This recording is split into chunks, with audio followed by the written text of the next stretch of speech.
mean, again, as we had talked about in the video with Nancy, I mean, a big part of my job, and I know a huge part of your job, is being a therapist, right?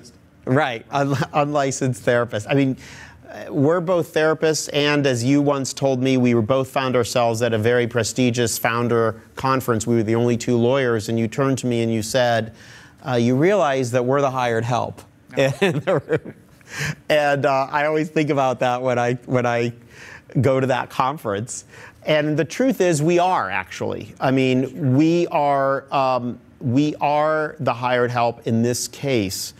But, and I guess, again, since the purpose of this is to help educate the founder, I think it's something worth bearing in mind in that you want hired help that has been through this many, many, many, many times. And this is a question you should ask the lawyer that you're interviewing.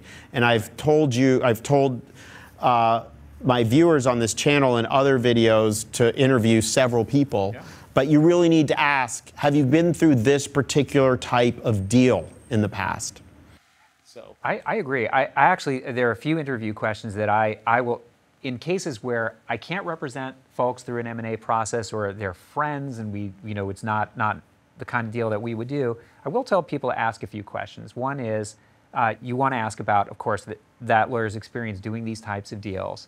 You want to ask them for really candid feedback on whether they've had experience with that particular buyer and what it was like. That's a good point. Another one is, I think, whether the founders were happy after the sale at a year, at 2 years, maybe looking back 5 years, right? And then finally, did they come back to you after with their next project, right? Yeah. So to me, there's no better vote of confidence in the overall experience than if those founders come back to you another time. Yeah, and that's my favorite thing about this job is building that long-term relationship with a founder or a senior executive where you're working with them over and over again. And as I had mentioned to Anna Brooke, this is a relationship where, I mean, your job is much harder because you're representing this company that constantly has needs all the time.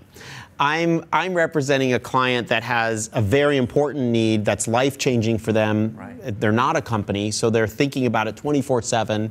They're living with it, but it's often over relatively soon, but until the next one. Until the next one. Right.